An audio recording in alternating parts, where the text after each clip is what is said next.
మహాదేవ శ్రీమాత్రే నమః. Welcome to our channel times భక్తి. రేపు శీతల సప్తమి, అదేవిధంగా 11వ తారీఖు శీతల అష్టమి. ఈ యొక్క శీతల సప్తమి, శీతలాష్టమి అనేటువంటిది మనకు గుజరాత్ కానీ, రాజస్థాన్ కానీ, పంజాబ్ రిలేటెడ్ కానీ బసోడాగా పూజించుకునేటువంటి పండుగగా ఈరోజు ఎంతో విశేషంగా చెప్పబడుతూ ఉన్నది. బసోడా అంటే మనకు సుమారుగా ఈ యొక్క రాజస్థాను, ఇందాక చెప్పుకున్నటువంటి పంజాబ్లో బసోడాగా పిలిచేటువంటి ఈ యొక్క ఫెస్టివల్. ఇది ఏమిటి అంటే మరి మనకు శీతల మాత అనేటువంటి అమ్మవారును మనం ఏ విధంగా ప్రసన్నం చేసుకోవాలి, ఈ యొక్క అమ్మవారిని ప్రసన్నం చేసుకోవడం ద్వారా మనకు ఏ విధమైనటువంటి ఫలితం లభిస్తుంది అంటే, ఉదాహరణకు మనకు శీతల సప్తమి రోజు మొదటి రోజు వాస్తవానికి ఎవరు ఆహారం వండరు ఈరోజు. అదేవిధంగా ఈ శంకరునికి సంబంధించినటువంటి చెమట బిందువుతో ఏర్పడినటువంటి ఒక మనకు మాత శీతల మాత. మరి ఈ శీతల మాత ఏమిటి అంటే, ప్రయాణం చేసే కొద్దీ కందిపప్పుగా మారి గ్రామాలలో మశూచి అంటే మనకు వెనుకటి కాలాలలో ఈ యొక్క అంటువ్యాధులు అనేటువంటివి ఉండేది.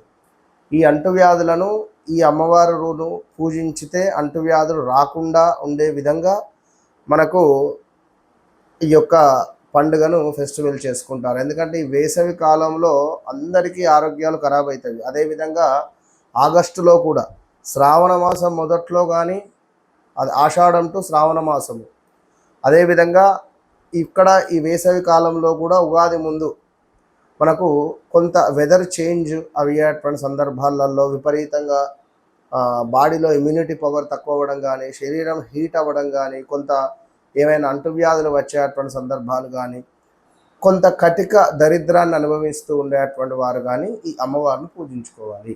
మరి ఎట్లా పూజించుకోవాలి ఏమిటి అంటే, అమ్మవారికి చామంతి పుష్పాలు, సువాసన వచ్చేటువంటి పుష్పాలు, సువాసన కలిగించేటువంటి పదార్థాలను వండి పెట్టడము, సువాసన కలిగేటువంటి అగరబత్తులను వెలిగించడము, సువాసన కలిగేటువంటి కుంకుమ పసుపును వాడడము, సువాసన కలిగేటువంటి విధంగా ఆ పరిసరాలను మనం ఉంచడము అమ్మవారికి ఎంతో ప్రీతి.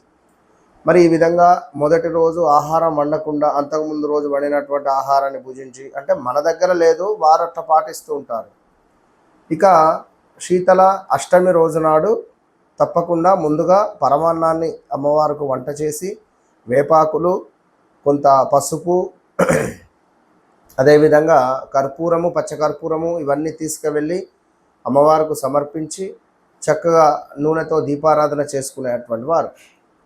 అయితే మరి మనం ఏం చేసుకోవాలి అంటే, ఈరోజు నాడు మీరు ఈ యొక్క శీతల సప్తమి రోజు నాడు ఉపవాసం ఉండేటువంటి ప్రయత్నం చేసి, శీతల సప్తమి అంటే 10వ తారీఖు ఉపవాసం ఉండి, లేదా బ్రాహ్మణులకు ఏమైనా ఈరోజు నాడు మీరు దానంగా ఇవ్వాలి. ఏంటిది దానంగా ఇవ్వాలంటే స్వీట్స్, ఏదైనా స్వీట్ కానీ, పండ్లను కానీ, అదేవిధంగా కొంత ఒక మట్టికి సంబంధించినటువంటి ఒక పాత్ర కానీ, లేదా ఒక మూకుడు అంటారు నలుపు రంగులో ఉండేటువంటిది, దీనిని దానంగా ఇచ్చే ప్రయత్నం చేసి, ఈ అష్టమి రోజు నాడు తప్పకుండా మొట్టమొదటగా మీరు బెల్లముతో చేసినటువంటి పరమాన్నాన్ని చేసి, అందులో కొంత లైట్గా పైనుంచి ఇలాచీ పొడిని వేసి, లైట్గా పచ్చకర్పూరాన్ని కూడా వేసి చక్కగా కలిపి, ఒక్క 4 వేపాకులు,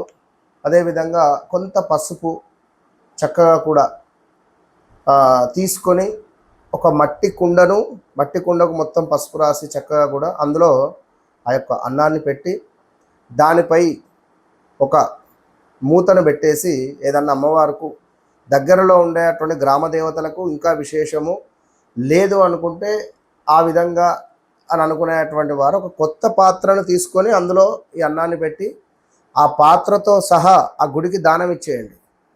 మీరు ఇచ్చేటువంటి ఇత్తడి పాత్ర కానీ, ఇత్తడిలోనే పెట్టాలి. ఇత్తడి పాత్రను తీసుకొని, లేదు ఇత్తడిది అని అనుకునేటువంటి క్రమంలో మనకు పంచలోహాలది కూడా ఉంటుంది మనకు. సో ఇది తీసుకువెళ్ళి మనకు ఆ గృహప్రవేశాలకు పాలు పొంగిస్తుంటాం కొత్తది. అలాంటి ఒకటి గిన్నె తీసుకొని అందులో బెల్లపన్నం పెట్టి పైనుంచి ఇలాచీ పొడిని వేసి చక్కగా మూత పెట్టి దా మనకు ఆ పాత్రకు చక్కగా కూడా పసుపు రాసి కుంకుమ గంధంతో బొట్లు పెట్టి అలంకరింపజేసి మీరు మామిడి ఆకులు కానీ లేదా వేపాకులను కానీ దానిపై పెట్టి తీసుకొని వెళ్ళి అమ్మవారికి సమర్పించండి. సమర్పించి మంచి సువాసన కలిగేటువంటి ధూపాన్ని అమ్మవారికి సమర్పించే ప్రయత్నం చేయండి. మరి దేవాలయం లేదు అని అనుకునేటువంటి వారు ఇంట్లోనే మీరు సువాసన కలిగే పుష్పాలు, పచ్చకర్పూరము, అగరబత్తులు, అదేవిధంగా ఇందాక మనం చెప్పినటువంటి నైవేద్యము, ఒక పర్ఫ్యూమ్ అమ్మవారికి సమర్పించండి. మంచి ఫలితం ఉంటుంది. ఈ శీతల సప్తమి, అష్టమి అనేటువంటిది ఎంతో విశేషంగా చెప్పబడుతున్నది కనుక తప్పకుండా అందరు చేసుకోండి. All the best.